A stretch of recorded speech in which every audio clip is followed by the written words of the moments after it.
Hello, welcome to my channel. My name is Lizzie, and for today's video, we are talking about the 2011 slasher horror film, You're Next. I have actually never seen this film. I'm sure that's probably a surprise to some of you. So this was a first time watch and just going straight into reviewing it after watching it.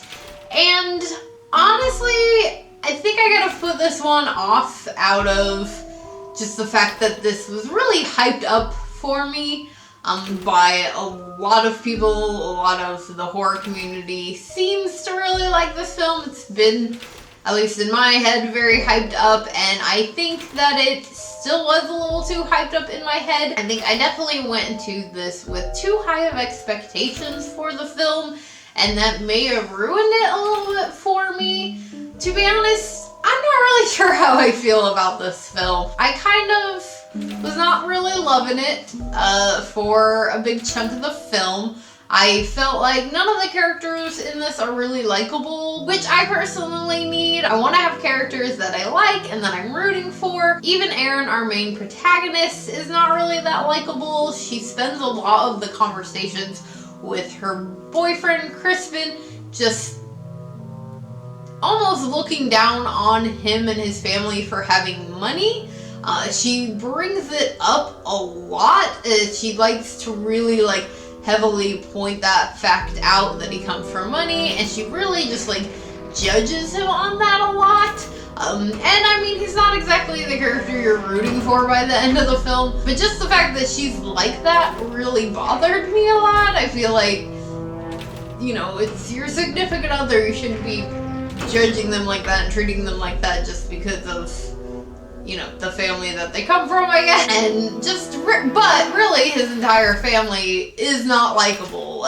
No one in this is seemingly likable. Really, Crispin is kind of the only character at first that seems likable, but of course he ends up not by the end of the film.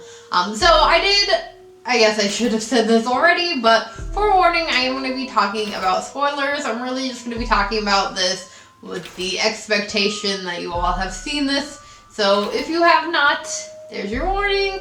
I'm going to get into talking about some of the spoilers. So this film has a couple of twists. I'd say kind of two main ones that you sort of almost see you can sort of see them coming a little bit. I definitely had the thought that this had to be coming from within the family. I really didn't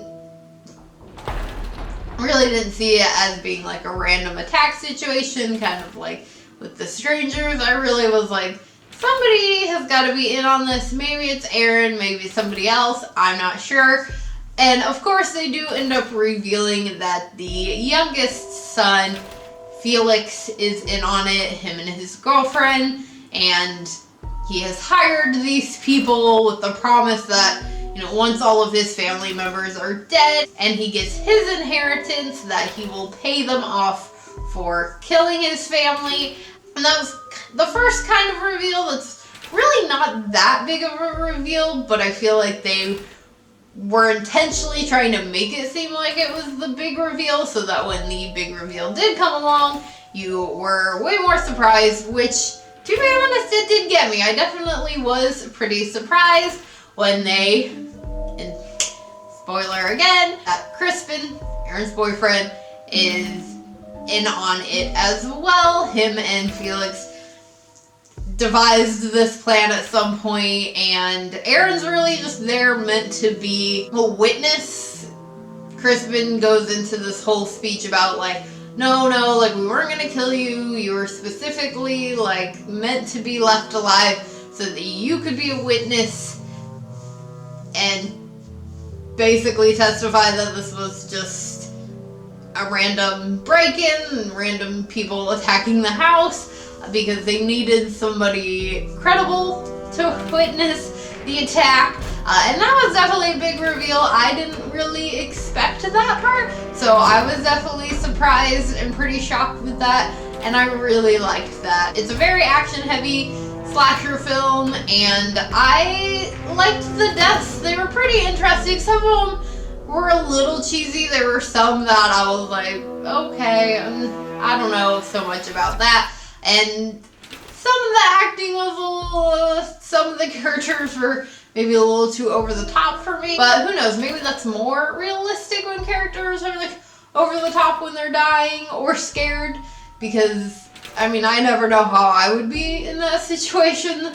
Luckily, I have not had to find out, and hopefully never will. But yeah, those are just kind of my thoughts and my feelings about this. By the end of the film, I walked away having enjoyed it for the most part. I think that the ending and the reveals and everything definitely wrapped it all together in a nice package, and I did end up finding it enjoyable. So if you have seen this film, let me know what your thoughts are on it in the comments below. If you did enjoy this, please do give it a big old thumbs up. Make sure you hit the subscribe button for more horror related content. Before I go, a quick shout out to my Patreons. Thank you guys so much for helping to contribute to the channel. If you want to know the perks to being a Patreon, links are in the description below, along with all of my other social media, and I will see you guys again later with another video. Bye!